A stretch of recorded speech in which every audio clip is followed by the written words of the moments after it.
Hey, thank you all for coming. Welcome to our webinar, What to Watch For at FERC's Annual Reliability Technical Conference. My name is Mike O'Boyle. I'm the Senior Director of Electricity at Energy Innovation.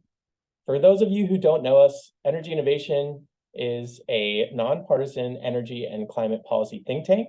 We provide customized research and policy analysis to decision makers and thought leaders to support policy design that reduces emissions at speed and scale required for a safe climate future. And thank you to our panelists for joining us. So we convened this panel to discuss the state of electric reliability in the United States, especially as it relates to the Environmental Protection Agency's proposed rule on greenhouse gas emissions that cover existing and new fossil power plants. We're going to hear a lot about this issue in 2 days at the FERC Technical Conference on Reliability. We happen to have one panelist who's going to be speaking at that conference, Rick O'Connell. That's one of our panelists today. But the issue of grid reliability has been very much in the news. And with these new rules that restrict emissions from power plants, we need to chart a course to a reliable, clean electricity future more urgently than ever. So before we jump into the panel, I wanted to let the audience know that today, Energy Innovation released a report that assesses the grid reliability impacts of the EPA's proposed rules. That report finds that we're likely not going to degrade reliability, especially if grid operators, utilities, and their regulators adopt forward-thinking policies to help speed up deployment of clean energy resources and carefully manage the transition from unabated coal and fossil plants to new clean energy resources, including wind, solar, and storage. So our research actually summarizes leading studies, peer-reviewed studies on resource adequacy and operational reliability, and then we focus on policy recommendations to achieve a modern, reliable, affordable power system that complies with the rules. You can find that resource and many more on similar topics on our website, energyinnovation.org. So first, today, turning to our panelists, we'll hear from Carrie Jenks, the Executive Director of the Environmental and Energy Law Program at Harvard Law School. She will help us navigate the rules, the off-ramps or provisions in the rules related to reliability. And then we'll hear from Rick O'Connell, the Executive Director of Grid Lab and a national expert on grid reliability, especially as it relates to a high renewables grid. And then finally, we'll hear from Christy Sonata, who's a Senior Manager of Regulatory Affairs at the California Independent System Operator, or CAISO. And Christy will share some of what they have done to improve reliability as they've added record levels of renewables to their system, as well as look forward at what they're doing to manage reliability as the share of clean energy continues to increase quickly in California. So with that, I'll turn it to Carrie Jenks, who will lead us off. Take it away, Carrie. Great, thank you so much. I'm just gonna share my slides.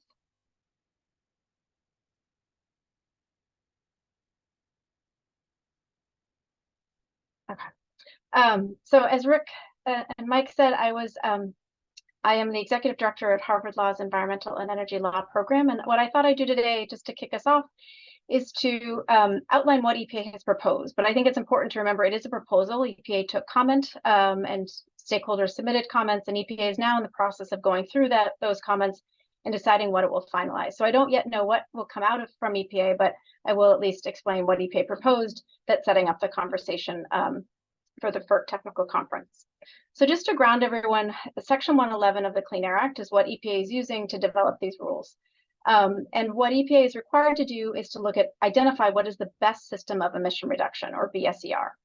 And there's three components I think of for BSER.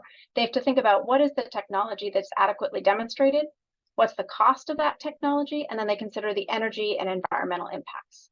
And what's important to keep in mind is that the IRA really shifted that cost consideration. So they still have to decide what is adequately demonstrated, but the IRA really dramatically reduced some of the technology costs that EPA had been considering. The other piece to keep in mind is the case from West Virginia versus EPA, where the Supreme Court struck down the Obama administration's Clean Power Plan. But the Clean Power Plan was thinking about how do they define the best system of emission reduction, that was thinking about how do you shift generation of a higher emitting plant to a lower emitting plant. So you could turn down a coal plant and use renewables more. And so the court took that off the table. And now EPA is thinking through what technologies can companies do at a coal plant, at a gas plant, to reduce emissions from those plants. So that's the context for what EPA is working on now. And EPA set up 3 rules. So we have existing coal standards, existing gas standards, and new gas standards. And I'll walk through each of those. And each rule has several layers depending on how the unit is operating. But several key points to sort of keep in mind. Overall, EPA proposed that if you're operating a lot throughout the year and really frequently, then you have to do more to reduce your emissions from those plants. But if you're operating either as a peak or intermediate, meaning not all the time, then there's different options that are available for those plants to operate in those timeframes. Additionally, EPA heard from industry that the energy system is in a transition in of itself. And so coal plants are deciding to retire for economic reasons. Gas plants are operating differently. And so part of the timing and the considerations that went into EPA's proposal reflected that input from industry. So quickly starting with coal plants. If you're operating the plant beyond 2040, then EPA has proposed that plants would need to install CCS by 2030 to achieve a 90% capture rate. So the emission standard is based on assuming that coal plants would operate with CCS at a 90% capture rate. If the coal plant, though, is retiring by 2040, then the emission rate is based on co-firing at 40%. If the unit is planning to retire by 2035, then it could take a 20% capacity limit and operate mainly consistent with what it's been doing in the past. And if it's retiring by 2032, then it just needs to continue to operate as how it has been. So 2030 is really the decision point for units to decide how they plan to operate going forward. For new gas plants, there's 3 subcategories. Here for baseload NGCC plants, you start in the first phase from 2023 to about 2032, operating as an efficient unit. And then you can take either the path of an emission rate that's based on CCS, or you could phase in hydrogen blending at 30% and then 96% in 2032 and 2038. But companies could pick either path, and the standards in the end would be, the emission standard would be pretty much equivalent between those 2 options. If you're operating those, if that new gas plant is going to operate as more intermediate, then it would need to meet an emission rate of about 1,000 pounds of CO2. So if you're a CT, you're blending in some hydrogen into that to meet that emission rate. But if you're operating just as a peaker plant, then you could take a 20% capacity limit and just operate based on low emitting fuels. 2031 is the deadline where EPA said units would have to determine what pathway they were taking post 2031 and how they're operating based on where the market is. So they have until 2031 to really make that decision. For existing gas standards, they just proposed regulating baseload plants. And so here they've said if a unit is above 300 megawatts and operating above a 50% capacity factor, then you have a standard similar to new gas standards, where by 2032 or 38, you're blending with hydrogen, or by 2038, you're meeting an emission rate that's consistent with a 90% capture. They also took comment, though, on whether that threshold should be more plant-based. So what's the equivalent emissions of a 300 or emission megawatts of 300 megawatt unit to a plant-based unit? So they're taking comment on that. So some of these thresholds could change as they finalize that. So those are the 3 standards. Shifting now, I think what's also important to keep in mind is EPA sets the standards for new gas plants. But for existing gas plants, the act is structured in a way that EPA sets what is the emission standard or the emission guideline, and then states have the flexibility to decide how does that apply to the units that are operating in its state. So for those existing plants, one of the factors the Clean Air Act gives states to consider is remaining useful life and other factors, or RULOF is the acronym. And here EPA has said you can apply RULOF, but you have to determine that the unit can't meet the emission standard that EPA has proposed, but rather there's fundamentally different considerations for that one unit. So for example, it could be an unreasonable cost of control or physical impossibility or technology infeasibility. The other piece that states can take into consideration as they develop state plans is averaging and trading and some compliance flexibilities. And we're seeing a lot of comments that have asked EPA to consider that and have states think through how that could work. So EPA asked for comment on how a rate-based trading could work. How can you make sure that trading and averaging doesn't undermine the emission standard, gets equivalent emission reduction?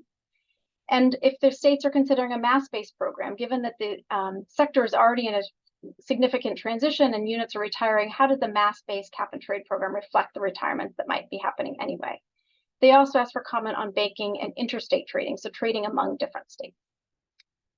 The other piece that EPA asked for comment on is how to make sure that communities have meaningful engagement in the process. So as companies are thinking through which level they fit into, how they want to operate their plants, what technologies they want to install, making sure that stakeholders have an opportunity to comment on what that means from an emission standpoint, economic standpoint as well.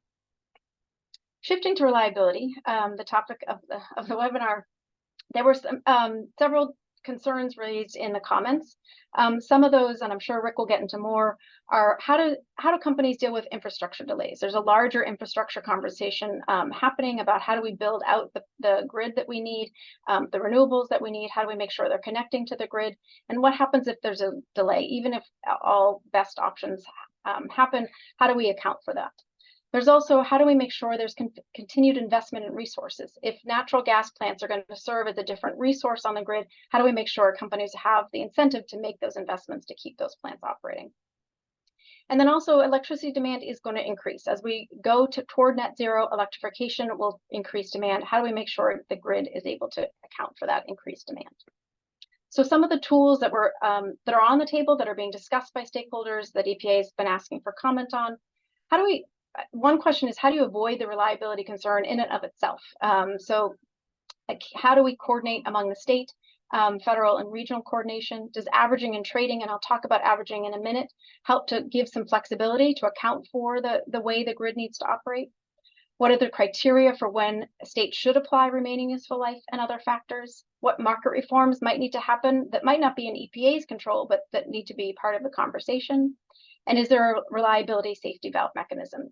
We've seen that in prior rules, and what would that look like? How do you make sure that works and functions well? Then the other bucket of issues is how do you make sure that if there is a reliability concern, something nobody anticipated and that we weren't able to avoid, how do you adjust in real time when an emergency exists, for example? So what's the process for a state to revise its state plans? What enforcement discretion does EPA have? And then DOE can issue 202C orders that allows that unit to operate in that reliability concern. How does that get used as well? So just two more slides. These aren't by me. These are by an NGO, Center for Applied Law and Policy, but I think they provide a good example just to keep in mind how powerful averaging and trading can be. If you remember, existing gas only applies if you are above a 50% capacity threshold. So the graphic here shows that three different weather events that happened: 2023, the polar vortex in 2014, and 2021, Winter Storm Uri in Texas. And each of those, for example, the summer heat lasted about 30 to 40 days. An existing gas plant could run at 100% capacity factor during the peak hours, and then drop down to 80% for the remaining of the hours of those days, and then still operate at 46% the rest of the year and not be triggered. They would not be triggered under the proposed approach that EPA proposed for existing gas. So they would not, they could still operate however they needed to operate and not have to comply with this rule as proposed. Winter Storm Uri, similarly, an existing gas plant could be called on to run for the 11-day period of this event at an 82% capacity factor, and then it could drop to 49% capacity factor for the remainder of the year and still be below the 50% capacity threshold. Similar for the polar vortex, you could run at 100% for the duration of the event and then drop down to 49% for those remainder of the year and still would not be triggered. So I think it shows that averaging really does provide a lot of flexibility as EPA has proposed it in the rule. Just the last slide, I think it's important to keep in mind the emission reductions and how that compares against BAU. So to ground you a little bit, the gold crosshatches are the policy case with, BAU, so business as usual with the IRA. The red hatches are without the IRA. So just shows between the red and the gold how far the IRA really has the potential to drive emission reductions. The blue bars are the policy case. So with the EPA's proposal, what is the emission reduction potential year by year? And I think it shows that from the in 2030, 67% below 2005 level would be the emission reductions proposed from the proposal, when 63% would be what would happen with the IRA. It's what projected with the IRA. So I think it shows a comparison where the proposal is really following along with what the IRA is driving, but it serves as a backstop, if you will. So I'll pause there, but I look forward to the conversation and the Q&A, and hopefully that helped us set the stage for you, Rick. Thank you, Carrie. Yeah, we'll pass it to Rick now. I just want to remind attendees that you can put questions into the chat, and if we have time at the end, we will get to a couple of them. So thank you so much, and Rick, please take it away. Great, thank you, Mike. And Carrie, thank you so much for, I think that was perfect tee up, right? I think Carrie, especially right there at the end where Carrie was really kind of raising some of the reliability concerns that I'm going to dig into a little bit deeper. So if we can go to the next slide. And I think also that last slide that Carrie showed was really, really key, because in many ways, I think these proposed rules are really just codifying what's already happening in the market, right? Because these new resources, especially wind, solar, and batteries, are coming in at much cheaper than existing resources and really displacing existing fossil resources. So I just want to reiterate a lot of the things that we've heard from grid operators and others, utilities, about their sort of reliability concerns, and we're going to kind of dig into each one of these. So, people are saying, hey, look, we need coal. Electric system reliability is going to be threatened without coal. The limits on gas capacity factors, although they're, as Carrie, I think, nicely showed, are quite flexible, are going to threaten reliability. There's this thing called essential reliability services that coal and gas provide that we're not going to have in a future grid, and that's going to threaten reliability. And then also what Carrie mentioned, I think, is just the pace of installation of new resources is not sustainable. We're not going to be able to bring on these new resources in time, and so that's going to threaten reliability. So we're going to dig into each one of these. So let's go to the next slide. So can we run our grid without coal?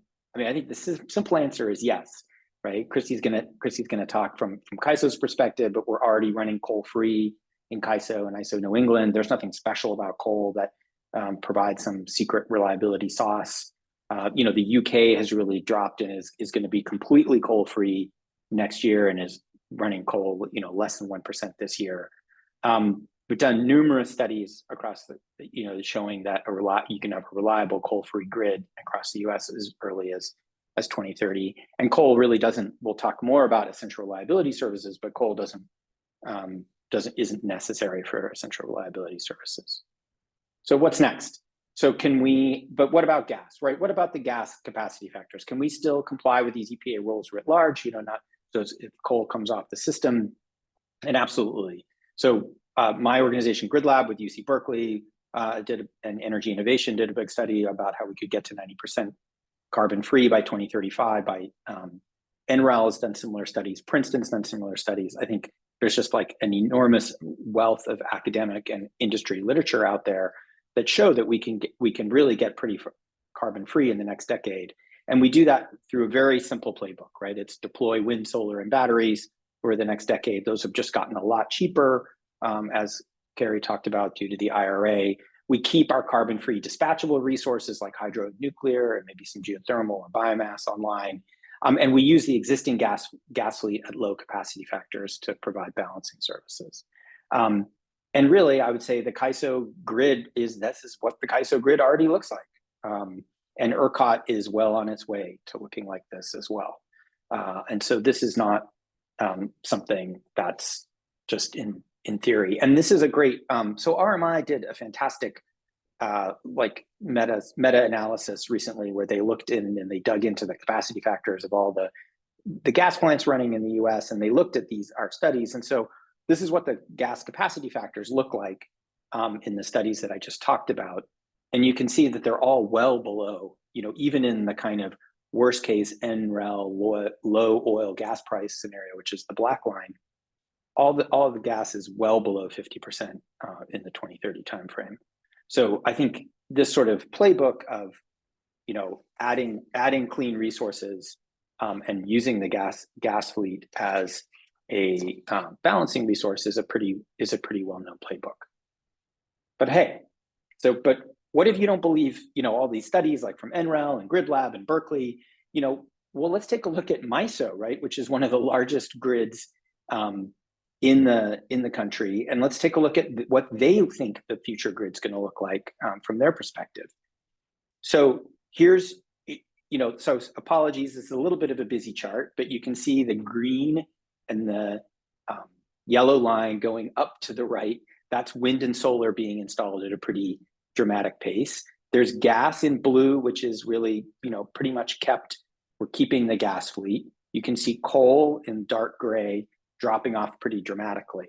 And this is exactly that same playbook that we've been seeing. So MISO is really showing the same playbook of installing a lot of wind and solar, some batteries, and really keeping the gas fleet around while retiring coal. So, but people say, well, what about the wind doesn't always blow, sun doesn't always shine. How are we maintaining reliability on one of our largest grids? So if we go to the next slide, we can see on the left-hand side, we're installing a lot of capacity. So again, you can see that green for wind, yellow for solar. So we're installing a lot of capacity, but then the graph on the right-hand side shows the accredited capacity, or how that capacity actually helps reliability.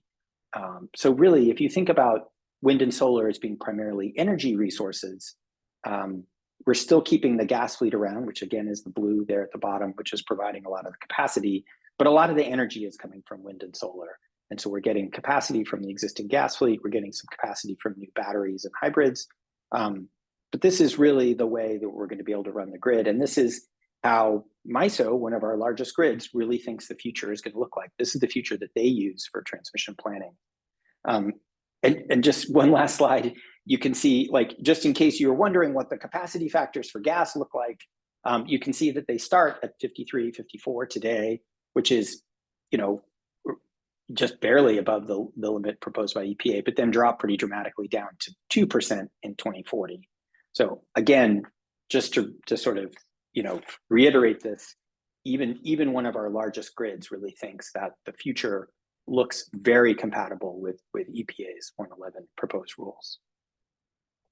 So let's talk about one last thing. And I think this is something maybe a little bit more wonky that the grid operators have raised. They said, well, there's this essential reliability services problem. We're not going to have enough of these things. And what are those things? Well, those are things like frequency response, regulation reserve, operating reserve, voltage regulation. These are services that many thermal plants, so gas and coal, provide kind of for free as just part of the way they operate. And so a lot of people have raised concerns that if we retire some coal and we run gas less, that we're not going to have these essential reliability services. But it turns out we need far less of these than the firm capacity need. So for instance, MISO's like roughly a 200 gigawatt system. We don't need 200 gigawatts of essential reliability services. We need like roughly an order of magnitude less to provide, regulation and operating reserves. And so we'll have plenty of capacity online to provide those. And it turns out that clean resources, especially batteries with grid forming inverters, can absolutely provide essential reliability services. In fact, batteries have been providing regulation services in PJM for a long time now, closing in on a decade, and doing a really great job at it. Turns out they're much faster and more flexible than thermal units. So ERS, not a problem. But this is one of the things I think that many folks have raised, and Carrie touched on this in her slides, is we really need a pretty rapid infrastructure build out. So this is from our 2035 work. If we're going to electrify transportation, we're going to electrify buildings and industry, we're going to really grow demand at a pretty significant clip, which we haven't seen since kind of the 70s, 80s, and 90s. And so we're going to need a lot of capacity. And I think this is challenging. I think this is going to, we're going to have to build a lot, and the electric industry hasn't built a lot of capacity in the last couple of decades. So this is going to be new. But I think if we go to the next slide, I think we're already seeing a lot of policy support to build out this new clean capacity to replace retiring capacity and to meet load growth as well. So we've already mentioned the Inflation Reduction Act. I think that's a huge piece of this, which really drives the prices down. But there's several other orders, right? So FERC has just recently released Order 2023, reforming the interconnection queue. So there's 2 terawatts of resources, mostly wind, solar, and batteries, sitting in interconnection queues around the country. That's almost twice the installed capacity of the US, which is about 1.2 terawatts. And then, FERC's passed some other rules recently, like 901 and 896, really trying to address extreme weather, which is one of the main threats to grid reliability right now, not the grid transition. But we still need some more things. I think we need to get a good order earlier this year, earlier next year on regional planning, so we can do the kind of long-term proactive planning, which I think Christy's going to talk about that CAISO is already doing for transmission planning.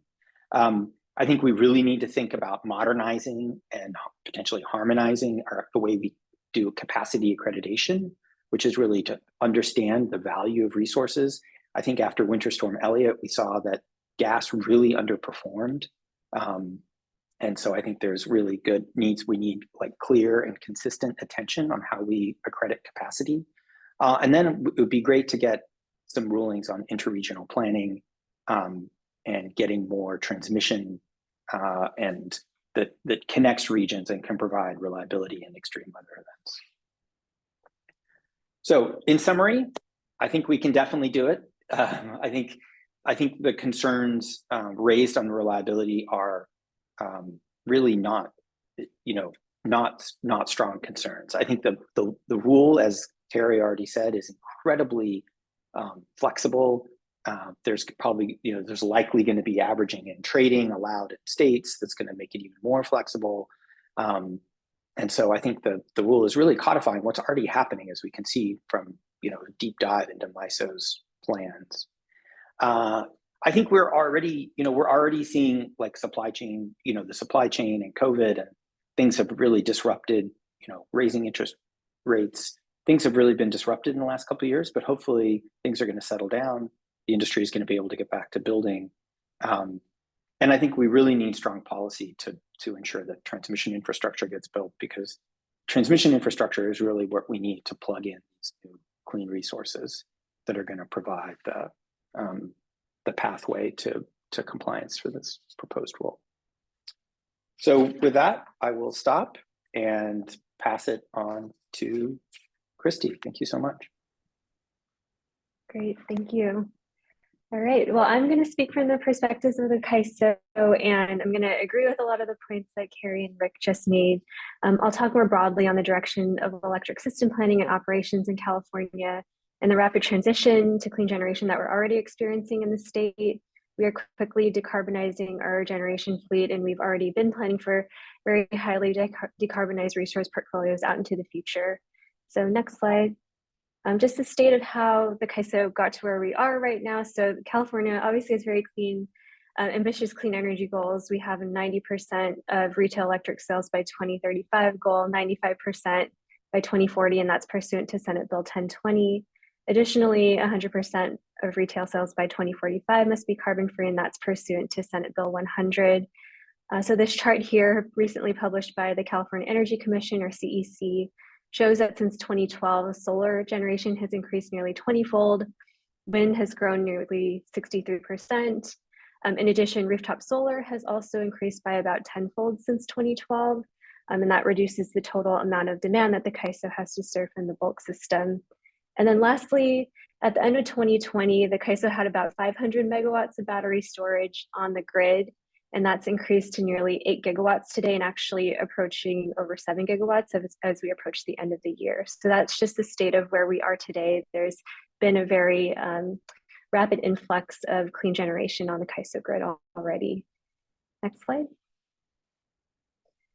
So this planning and this transition to clean resources, that is all in line with the strategic direction that we've established with California state agencies who each play very key roles in long-term electric system planning in the state. And so to just quickly go over our integrated planning processes with state entities, the CAISO is responsible for transmission planning in our balancing area, and as inputs into our study processes, we rely on the CEC's demand forecast and the California Public Utilities Commission, or CPUC's, resource portfolios, which are optimized for both reliability and for meeting GHG reduction targets. The CEC's demand forecast is also an input into the CPUC's resource planning process. And then the CEC's demand forecast is also informed by the California Air Resources Board, or CARB's, regulations, which are targeted at meeting state GHG reduction goals.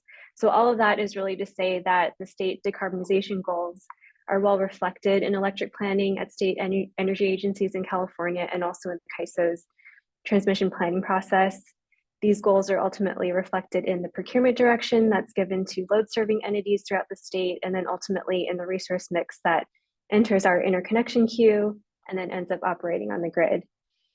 So this integrated planning process did exist prior to 2022, but last year we collectively reaffirmed the linkages between our processes and are also working to strengthen ties between planning processes that extend beyond the traditional 10-year planning horizon. Next year, per state legislation, demand and resource planning in the state is going to extend out to 15 years. And the CAISO also published our first 20-year transmission outlook back in 2022, and we're going to publish another update next year that's going to extend out to 2045. The CC is also at the same time updating analyses on pathways to meet states' SB 100 goals. So these extended planning horizons really do help to provide better foresight into the new generation and infrastructure needs to meet their decarbonization goals in the state reliably, but then also help to inform policymaking in the nearer term. For example, what do we need to do to facilitate new resource and infrastructure build out right now so that we can kind of get ahead of the curve? So next slide. So to provide some insight into what we're currently planning for in the CAISO transmission planning processes, this chart reflects the new resource needs and resource portfolios that are developed by the CPUC that we're going to study in our current 2023-2024 transmission planning process, what we studied in the middle in our last 20-year transmission outlook, and then what we will study in our updated 20-year transmission outlook to be published next year. So clearly there's a significant amount of new clean generation that we will plan for, and in the case of our 20-year outlook, a significant amount of thermal retirements are also modeled into those plans. And so our last transmission plan for context released this year was our largest yet and supported more than 40 gigawatts of new resources to meet clean energy goals in the state over the next 10 years. So we continue these planning processes, resource portfolios that are heavily decarbonized and are looking to extend those planning horizons to provide more foresight into policymaking in the near term. Ultimately, the goal of our highly coordinated planning process within the state is to provide the plan for how we can feasibly meet states' decarbonization goals reliably. So next slide. So the CAISO and California state agencies, we've already made some pretty significant strides towards meeting the state's energy goals, but we do still have a long road ahead. So as mentioned in prior presentations, at the same time that we're rapidly transitioning to clean resources, we're also facing the impacts of climate change in the form of more extreme and prolonged heat, drought conditions, wildfire risk. So following the extreme heat events in California in 2020, the CAISO, the California legislature, the state took several measures to help ensure grid reliability under extreme weather conditions, and that included issuing new procurement, establishing new demand side programs, and also implementing market enhancements and strengthening the coordination throughout the state before and during reliability events. But we do continue to see the impacts of extreme weather events on our grid. So for example, in 2021, there were some major wildfires that impacted transmission lines into the state. and the supply into California. Last year, we also incurred our record peak demand in the summer of 2022. And there's an unprecedented 10-day heat wave where loads exceeded our planning targets. And then this past July, we had prolonged heat in the desert Southwest, which also resulted in some pull on other systems throughout the West. So I will note, though, that as these events are unfolding, we're also integrating a rapid amount of new clean generation onto our grid. We're continue to coordinate very closely with our state partners. And then we also have the Western Energy Imbalance Market that's been expanding, which is helping to contribute to reliable operations across summers, helping to allocate energy where and when needed in the West. And next slide. So also note, in our drive towards meeting our clean energy goals, there is a significant amount of new generation that is looking to interconnect to the CAISO grid. Rick just touched on this, but the CAISO is taking on some pretty significant reforms to our interconnection queuing processes. We're in the midst of a public stakeholder process right now. We're also looking to comply fully with FERC Order 2023. We applaud the recent FERC order, which advances various areas for interconnection reform nationwide, but we're looking to move very quickly on reforms to our interconnection processes at the CAISO, recognizing that we have a lot of new clean resources to get onto the grid to meet our goals in the state. So next slide. So managing the grid in transition. So what tools does the CAISO have available right now? So we do have tools at our disposal to retain or access additional generation capacity if we do need that for reliability. So these include reliability must run designations, or requests to operate under Federal Power Act Section 202C, and that's for generators to operate above permitted limits. So these tools are available to us, but we really do seek to avoid utilizing these measures to the extent that we can. To avoid these types of measures, we have worked very closely, continue to work closely with the state entities on operationalizing demand side programs. There's a number of different demand side programs that have cropped up in recent years meant to address reliability during this transition. The state has also set up a strategic reliability reserve, which sets aside generation to operate only under very stressed system conditions. There's a number of coordinated state efforts that also are looking to help facilitate timely deployment of new clean resources. So tracking new resource development, this is an effort where members of the CAISO and members of state energy agencies track individual generation projects and help address barriers to their development. The state is also looking at various reforms, such as streamlining permitting processes for new electric infrastructure. And this is all in recognition of the vast amount of new infrastructure that we're going to need going forward. The California energy agencies have also, they have funding for new clean energy projects, focusing on DERs, clean technologies, and demand flexibility, and more animating more of the load side of the equation is also a key focus in the state right now. And next slide.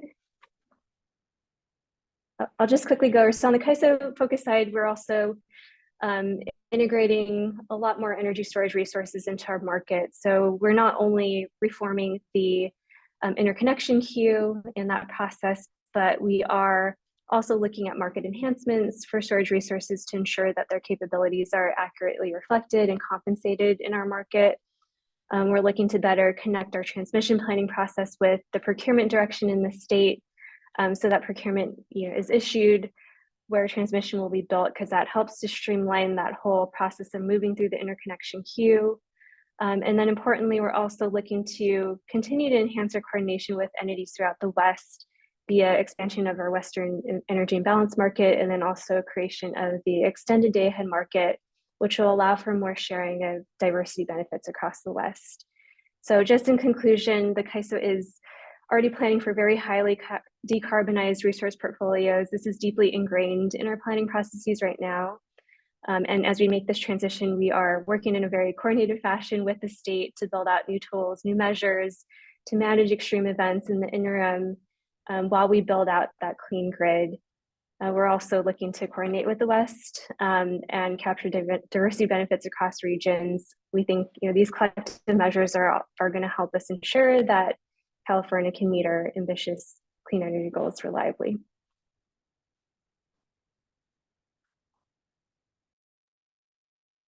Okay, thank you to all of our panelists. Thank you, Christy, Rick, and Carrie. We meant to have questions and answers that were available to all participants. It turns out that that setting was inadvertently turned off, and so we have to rely on hand raising. So if people have burning questions or would like to enter the queue, please use the raise hand function to get in there, and we will call on you as there is time. Looks like Jeff St. John raised his hand, so I'm gonna open it up to you, Jeff. Thank you. Thanks very much. This is really, really great information.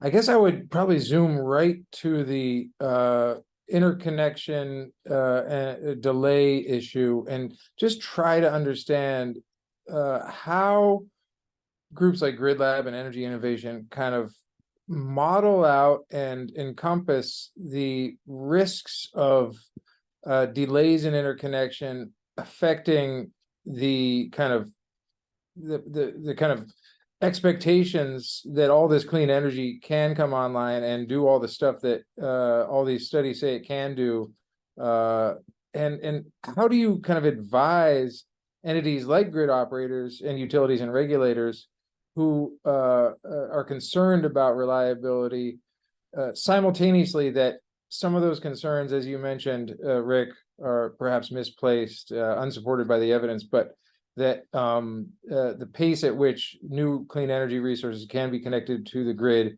is a concern. I know that's a complicated question to answer, but I'm trying to figure out how y'all kind of deal with that kind of conundrum. Mike, I'm happy to take that. Yeah, Jeff, I think you've asked kind of the question, right? The key question, right? Which is how do we change the way we do grid planning? And I think really, at the core of the interconnection problem, I think things like 2023 and the great stuff that CAISO is doing is really helpful. But at the end of the day, you've got to build more transmission. And that's really what gets more clean energy resources online. And I think that's where the regional planning rule comes into play. So sort of all of our modeling and work and great stuff, like I think the best stuff is the Princeton stuff, is that, if we can't build transmission, it really just kind of slows the amount of clean energy we can get online. And so I think, and the best way to get new transmission is to do what CAISO is doing and what already with their 20-year outlook, and what FERC is really proposing in their proposed rule, which is really doing a longer term outlook and more proactive planning for the grid transition. So I know that's like kind of the standard answer, but it really is the solution, right? I mean, I think some process reforms help with interconnection, but at its core, we need to build transmission. We need to build new transmission. Christy, do you want to highlight? I know you all have made a lot of progress on interconnection and cluster studies. For example, you raised that in the slide. Is there anything you can add to that? Yeah, no, I agree with what Rick said. I think the FERC order is a big step. I think there are a lot of provisions in the FERC order that CAISO already has in our processes, and we're looking to go in some ways above and beyond what the FERC order specified. And so I think, those reforms, not just for what's in the queue, but also what's coming into the queue, are really important. But I think beyond just the CAISO interconnection processes, that's why we are looking to work really closely with the other kind of steps that help to bring new resources and infrastructure online. And that a lot of that falls in the state realm. And so we are working really closely with our state partners on what other enhancements can we kind of move along to help get this massive amount of new infrastructure, new resources online. And that's everything from the permitting processes to, staff training. Do we need more resources dedicated to help manage these processes, interconnection, permitting, and otherwise?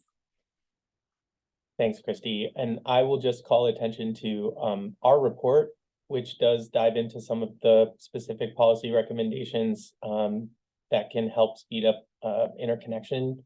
We looked a bit at ERCOT, where interconnection times are much, much lower than sort of the average in many other wholesale electricity markets. They new resources use a sort of energy resource interconnection study process where they take on some curtailment risk, but are able to interconnect rather quickly. Whereas that process is not used widely in other interconnections. It's a so-called connect and manage approach. This is something that Commissioner Allison Clements highlighted in her concurrence to the Order 2023. And we could say a lot more about that, but I think I'll leave it there. So one more question from Maxine Joslow. Hey, Maxine at the Washington Post. Thanks so much for doing this. It's really helpful as we prepare for the FERC conference on Thursday. My question was just about how much you would attribute these potential reliability concerns to the EPA rule versus things that would be happening anyway in the power sector. You know, a lot has been made about these reliability concerns, but I mean, no one's building new coal plants in the country right now. By the time these rules are fully in effect, the average coal plant will be extremely old and probably on the way to retirement anyway. The rule also excludes peaker plants, it seems. So, I mean, how much of the reliability concerns can really be traced back to this rule versus trends we're already observing? Thanks. Harry, do you want to take a step at that one first? Sure, and I'm sure Rick and Christy can add. I think it's a great question. I think fundamentally the energy sector is in a transition, as you noted, and so the question is really about timing. And I think a lot of the EPA is taking comment on what is the right timing. How do you make sure the timing aligns with what the transition that is happening, and how do you make sure that this isn't doing something that isn't consistent with the law, which has to be adequately demonstrated. So what is the timing that they need to install these technologies? And then what's the response by the market participants to that regulation? Regulation is not supposed to just follow what is happening. It's supposed to drive an emission reduction, and EPA's authority is to achieve an emission reduction. And so EPA is trying to straddle that line to make sure it's possible to do what EPA is asking to do, but also achieve the emission outcome that the Clean Air Act is requiring EPA to do. So trying to balance those pieces. I think what's critical, and Rick, I'm sure will pick it up, is what happens if everybody does what they're supposed to do and something doesn't happen the way we want it to. And so you don't get that transmission line built because of a permitting delay. What are the tools then? And I think EPA and other agencies and states have those tools to address that specific concern. That, I think, is what the conversation needs to be about, to make sure we don't end up where we don't want to be, but what happens if you do? It's trying to address the what if. But Rick, I'm sure you want to add to that. Well, I guess I would just add that I actually, you know, maybe this is a contrarian take, but I actually think that the rule is going to increase regulatory certainty, which is going to increase reliability, right? So we're going to now have, you know, we've seen grid operators like PJM say, well, we don't know when units are going to retire. We don't know what the future is going to hold. And now I think that people now have a much clearer picture on what the future is and what the regulations are going to be. And so I think that actually is going to enhance reliability in some way. It's going to give grid planners a clearer picture of what the future is going to look like. And so in many ways, I think that this rule is like, I like the word backstop that you used, Carrie. I think it's really a backstop to what's already happening. And I think the rule is also going to, like you said, it's going to drive innovation. So I think some of the things I'm really interested in is things like advanced conductors or grid enhancing technologies, or ways that we can get more out of our existing transmission system in the near term. So we're not waiting sort of for these long-term transmission projects to come online. And then I also think batteries have a lot of really interesting ways in terms of siting flexibility. And so I just think there's going to be a lot of innovation that's going to be unleashed because of this rule, that's going to make meeting the rule faster. We've seen this in the past, right? We've seen this before, right? These rules come out, everyone says, oh, it's going to affect reliability, and then it turns out, like for instance, the Obama Clean Power Plan, we actually met those targets, even though the rule never went into effect. We met those targets on our own, and it didn't affect reliability at all, even though lots of the same folks who are calling reliability concerns out now called them out then. Thank you so much for those perspectives. Jennifer DeLuey. Thanks for taking my question. It's a little bit similar to what Jeff was asking about with regard to the interconnection. I'm curious about if you all can drill down a little bit more on the arguments and concerns around permitting and construction of the necessary infrastructure to support hydrogen co-firing and CCS, obviously to include, injection wells and CO2 pipelines and what we need for hydrogen transport as well. What modeling or other data points provide confidence that this stuff will get permitted and built at the size and scale necessary in the proposed timelines?